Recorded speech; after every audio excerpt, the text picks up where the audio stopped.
everyone, welcome back to our channel. Today, I'm sharing an extraordinary story that will truly make you think about life and what might lie beyond. This is the near-death experience of Vicki Noratuk when she almost died from a car accident.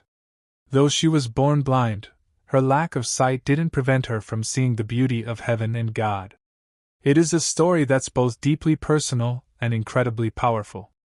She found herself on the brink of death, and what she encountered during that time is something that changed her life forever. Though Vicki isn't here to share her story in person, we are honored to bring her journey to you. So, let's dive in and explore what Vicki saw, felt, and learned when she crossed over to the other side, and came back to tell the tale. I was working as a singer and pianist at a restaurant in Seattle, Washington. It was 2 a.m. The owner, afraid of offending a drunk couple that had offered me a ride home, overruled my objections, and insisted that I accept their offer.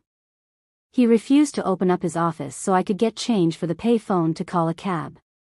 He left, and no one else was going my way.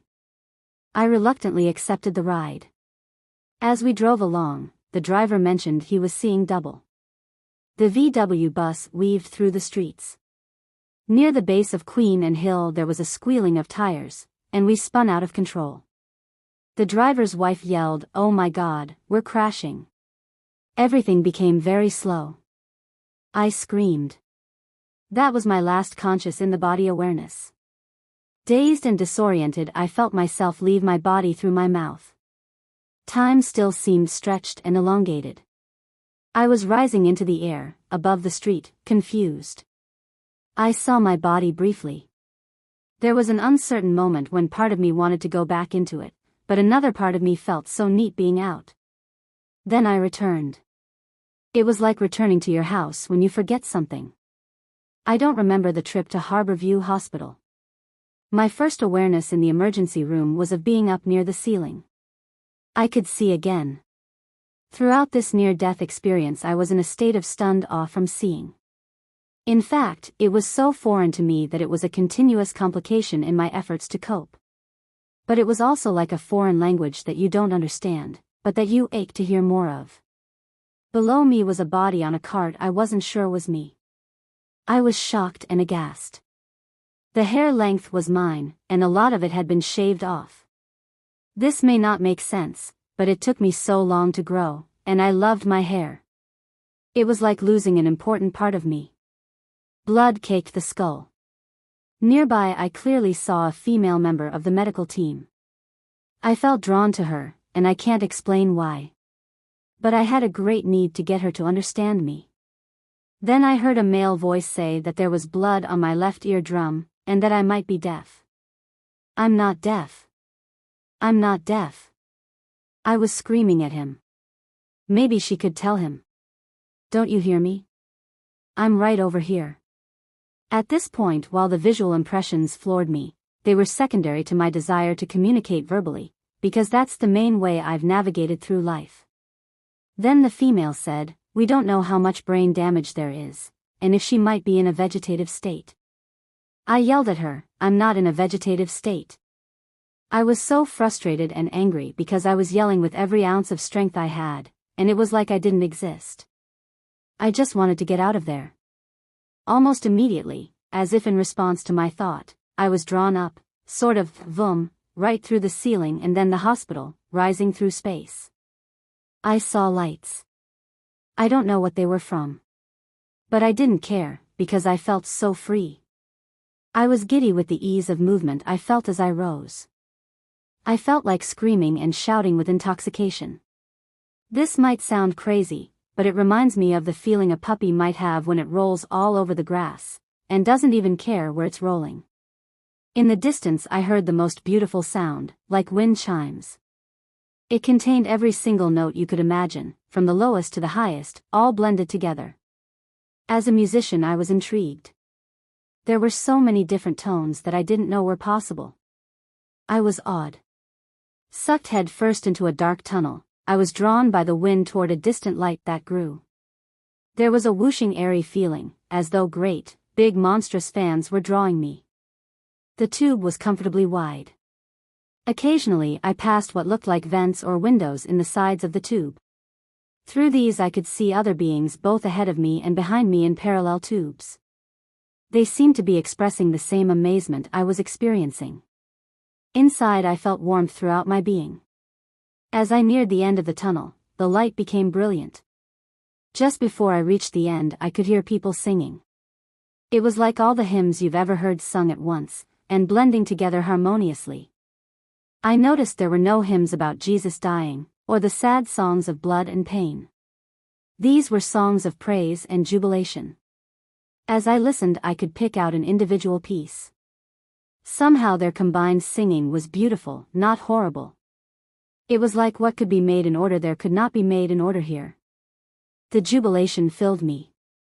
My exit from the tube can best be described as rolling out onto grass in a balmy, bright summerland scene of trees, where there were thousands of people singing, laughing, and talking. Some played what sounded like string instruments. Flowers were everywhere in different varieties, and I still recall a near jasmine scent. Both the flowers and the birds I observed in the trees seemed to have light around them. I also noticed that even among flowers and birds of the same kind, some had more light than others. At intervals ornate pillars supported what looked like roofs, creating park shelters. In the distance a huge gate glowed, the brightest object in my field of vision. Then I saw Debbie and Diane coming toward me from the right, and Mr. and Mrs. Zilk approaching from the left. I had been very close to Debbie and Diane at the Oregon State School for the Blind.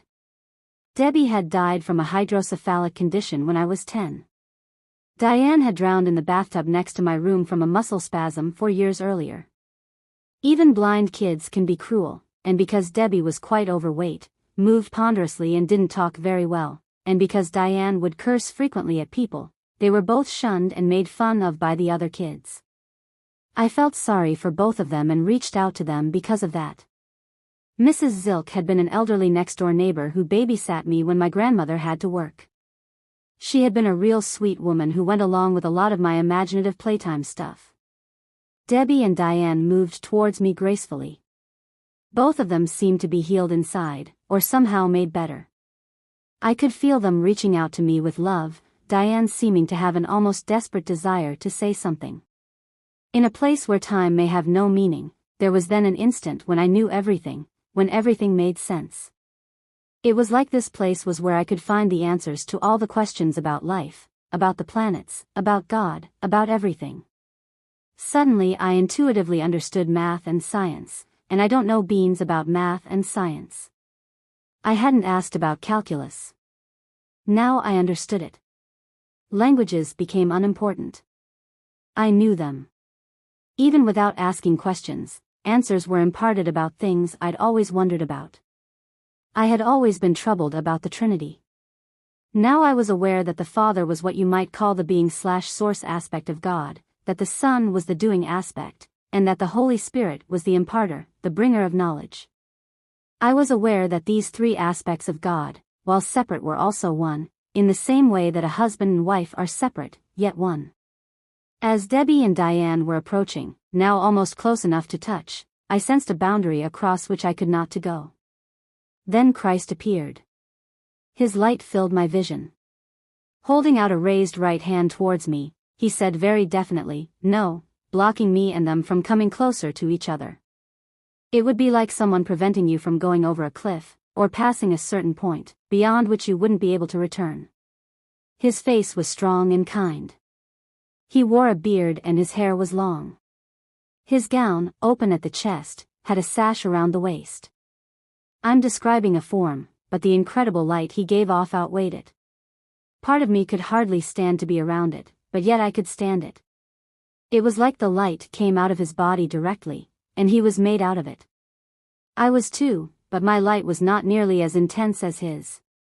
Debbie and Diane also gave off light, but with Christ it was all around him, especially around his head where the light was circular, and where he had arms or spokes of light extending, like those you might see from a star. Around the rest of his body the light was more uniform. His eyes were piercing, yet tender. You almost wanted to look away from them, but you couldn't. He could see everything about me, clear beyond everything, even more than I could see or know. It was kind of scary to be so totally known, exposed, and yet accepted and loved. Yet I wanted nothing more than to be part of it. It's kind of like songs about people being in love, where part of them wants to run away, and part of them doesn't. "Well, hello," he said and embraced me. I didn't ever want to be away from him, ever, ever. I just wanted him to envelope me somehow, and not to be separated from him. I was so excited about the knowledge I'd just found, that I felt like I was burbling and tripping over myself trying to communicate it to him with a kind of thought transference. And he said, "Isn't it wonderful? Everything is beautiful here, and it fits together. And you'll find that. But you can't stay here now. It's not your time yet. You have to go back." Then he said, "Watch this." And then I saw my whole life, from my birth to the current moment. I knew he was with me, but my awareness of everything else around me disappeared. In this process I actually observed myself, as well as being aware of the thoughts and feelings of myself and all others involved in every incident in my life. Christ left it to me to assess things, to arrive at conclusions myself. I became aware that I was being harder on myself than he was. In one incident, when I was 9 or 10, Sharon, my roommate at the school for the blind, showed me a new dress her mother had just made for her. When she left the room, I ripped all the buttons and the lace off. I was angry because I wanted to be cared about the way her mother cared about her. Now when we observed myself doing this in the life review, Christ said to me, "Yeah, that wasn't too cool. But you made it right though." And Christ laughed as we now observed myself apologizing to and hugging Sharon later.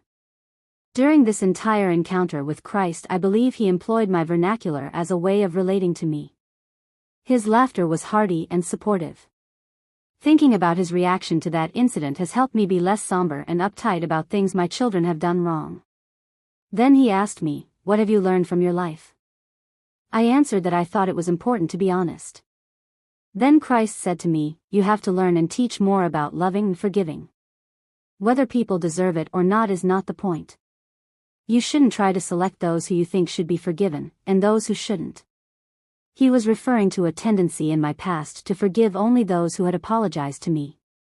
He also told me before I left that it was going to be hard, but to remember what I'd learned. Then there was absolutely nothing, for how long I have not idea.